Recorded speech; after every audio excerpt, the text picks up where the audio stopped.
Hey guys, so I'm back here again with another video, and this is a mailbag, and I finally got something that was worth unboxing on camera, because most of the stuff I've been getting recently has been like one item to a package, and I didn't think that was really worth the time. And also this was more of a gear update, it's not just a bunch of knives, which is interesting, I guess. And I guess I'll throw in a few of the other things that I've gotten recently. So I got a Brother 1601, which is basically a ripoff of the Manix 2 XL, so it's quite large.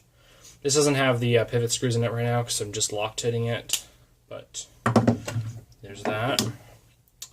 I've also got a Ganzo G732, so nice liner lock Endura clone.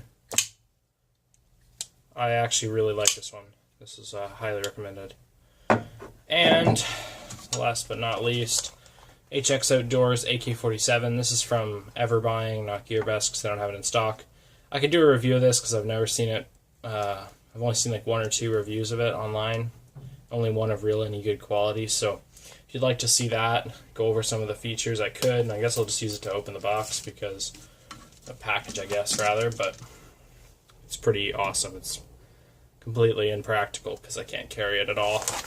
I mean, legally I could, but it's kind of ridiculous and whatnot, so I would never actually carry this outside. Unless it was going camping or something like that. And that's where, like, the law has to be. Think about not just the law, but common sense. Like, if something will just look really suspicious, then even if you are not going to be carrying it in a suspicious way, then it doesn't matter, you're still going to look very suspicious, so it's best not to do it. So to start with, okay, I guess I'll leave that over there. So this is a watch from Naviforce, which has a really funny logo, or a really funny motto. It says, like, follow your dreams and be who we are. I don't know if it says that anywhere on here, but I thought that was pretty hilarious. Basically, it's completely hypocritical.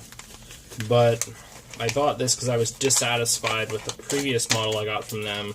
Not in the quality of it. I mean, it was a lemon, so there's that. But in general, I was just less satisfied with the looks and everything, and that was completely my fault. I should have known that when I was buying it, that it wasn't going to be good, but that's fine. This fits way better. So this is I don't know what the number on this thing is. Maybe it says it on here somewhere. Yeah, the 9046M. So this is the red color version. It comes in a few colors. It feels slightly better than before, but not by much. And I'm not sure how I like this, like, super gloss texture. I don't know if that'll rub off or if I can remove that with something. It says Tuesday the 17th by default, and that's definitely not true, but I can always adjust that. Main test of this is going to be whether or not I can adjust it correctly. The other one, the date, was a bit mixed up, so you pull it out one click to adjust the time. Okay, I can adjust that later, I guess. I don't know what time it is. And then pull it out a second notch, I believe. So maybe I pulled it. Yeah, one notch is the date.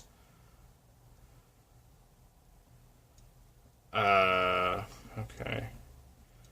I think it's the 23rd today.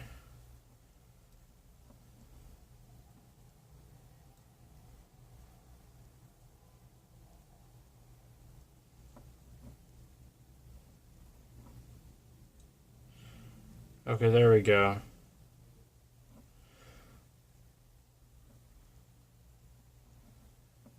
I'll have to look into this slightly. Okay, turning it up changes the date, I guess. I don't know. Whatever. I'll look into this later. Figure out how it works. But, yeah, it doesn't even say anything on here, of course. This is a warranty card for 1 year warranty. I don't know if that's totally... I don't know what I would do that for, but normal abrasion, probably because they don't actually use hard Lex for the watch face. But whatever. That's the least interesting thing in the box. So I'll take out the rest of the box now, I guess. This I'm really interested in, and I'm going to keep this to last because this is what I've been excited for the most. 7098.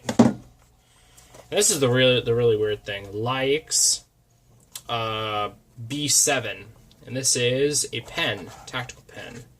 So supposedly these are really good quality. It comes in a nice box, cheap box, but nice, especially considering this foam. It feels good right out of the box.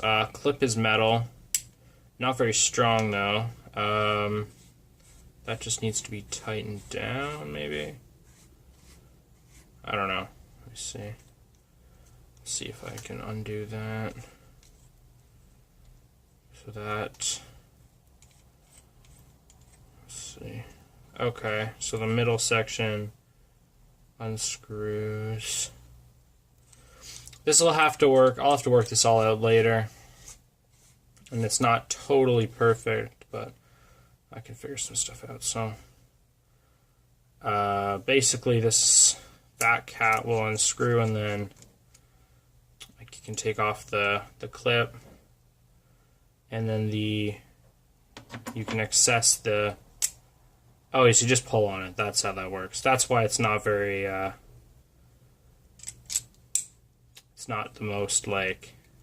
Got a little wobble to it, but I could probably get rid of that with something. That also wasn't tightly inserted. Maybe that removed a little bit of it, but whatnot. This is far more stable on the when it's covering the carbide cutter to use the pen. I guess I'll write with it on the shipping label or something to see how it does. I ordered 5 refills for this because they were like 80 cents and apparently not that bad in terms of quality, so I guess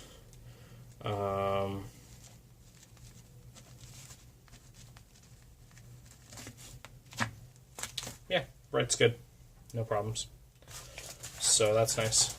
I'll kind of deal with this, kind of work everything out with it and whatnot. It comes in a few colors. I got this kind of gray color because I thought it was the nicest, and so there's that. One weird thing is, like, the pen, the cap kind of attaches to this thing, so you can take the entire clip off with that. That's not the greatest design, but even though there's a bit of wobble to it, it stays together, and you really need to put some significant force into it. I thought it was going to be like a screw down sort of deal, and I really would prefer that. But since this is aluminum, theoretically you could put threading on this, I guess, maybe, I don't know. Not really, I don't think it's big enough, but maybe. So the tungsten tip, or at least I think it might be a carbide tip, because it doesn't look like the Sander Mu ones, but yeah, seems good.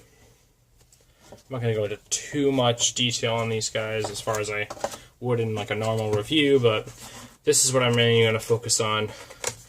This is weird. Sander Mu is now packaging them like this.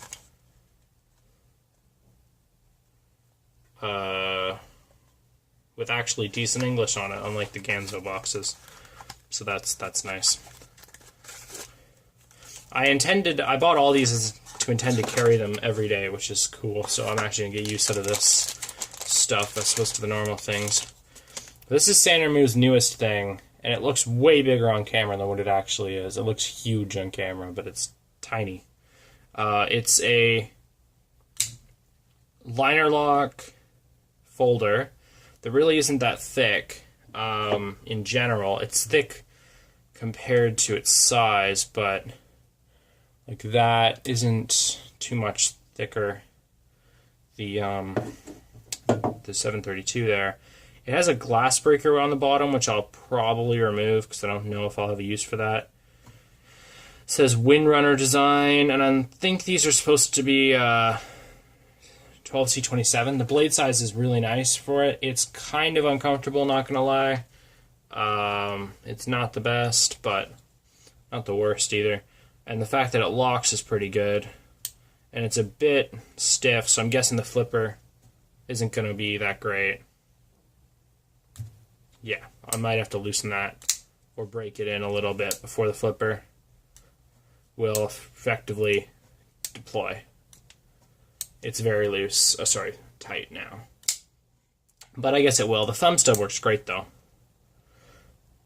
But I'll probably end up removing that because it's sort of awkward.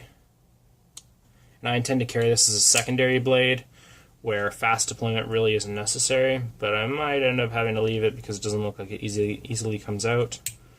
So there's that. And then the second blade is easily deployed kind of like that, but like this, it's really uncomfortable unless you brace it with your second hand, so it can be done though. And then it's a liner locking saw.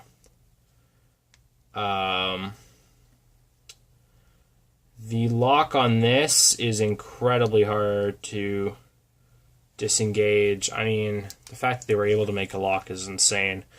But it's not really hard, but it's kind of awkward. Although I don't really think that's a problem because the saw is not something you use often anyway. It's thin though, like really thin steel. Like it has no flex when it's out, but when you're deploying it, you can really feel how thin that saw is. So it does have an opening slot, which is nice. I prefer that to what they could have done for sure, and it can probably handle small sawing tasks, and the thinness of the saw is going to be nice for that because it'll actually aid in cutting. The thinner the saw, the less friction it has, so it just makes it better. Handles are FRN, which I actually quite like. I love FRN. These, I'm going to be working on these because I don't like the way they are stock. I hate slip joints, and I don't usually have long enough nails to use them effectively, but they don't lock, as I just said, slip joint, and they're pretty small, but the Phillips is halfway decent. You could probably do something with that. It's more of one of those like 2D Phillips. They couldn't really do a 3D one, so that makes sense though. And this one seems much more capable, bottle opener or whatever. It's actually pretty well built, and it puts a lot of tools in the same thing. I don't know why one of the backspacers is a different color. That doesn't make any sense to me at all, but yeah, it's already loosening up actually. And this has really good, the flipper here seems to have really good leverage. So if you hit it at the right spot, it actually opens really easily. I'm really excited about this guy for the possibilities it has. And what I'm intending to do to this quickly is probably remove the glass breaker because realistically, I don't intend to ever need that. Even if I did, I don't think this would really do it, to be honest. I mean, I don't doubt sand removes quality, but this seems like it doesn't have the tungsten tip that the older ones did. I could add one of the older ones maybe, but even still, I wouldn't really use this as a glass breaker anyway, and I'm not a rescue worker or anything. I don't think I'd have really any realistic use for that, except in like an emergency situation, and I think the annoyance of this would probably outweigh any eventual benefit for me anyway. And anyway, I'm going to be carrying this pen anyway, which has, well, you don't even have to undo it for that. It has the tungsten, carbide tip there, which could easily break glass if you needed it to. But mainly it's like a force multiplier, and it's also worth mentioning when you're holding the pen, as you would in like a self-defense scenario, there's no issue with this wobble here, and I'll probably figure out some way to get rid of that. Anyway, yeah, So, I don't know what I'll do with that. Something anyway. I'll have to figure something out, I guess, just to keep it from wobbling. Maybe something along here, just to keep it kind of centered. Because the part right at the end, I don't think is the main issue. So, yeah, I hope you guys enjoyed that. Expect a video on this when I complete the actual mod on it, which will be mainly to add thumb studs onto these slip joint tools, like on the 7056 that I hate, and I probably will take the thumb studs off those tools and use them for this. Or something. I don't know. This is a really weird tool. I don't know what Sanryu was smoking when they invented this, but I really like it. So, yep. Thanks for watching, guys.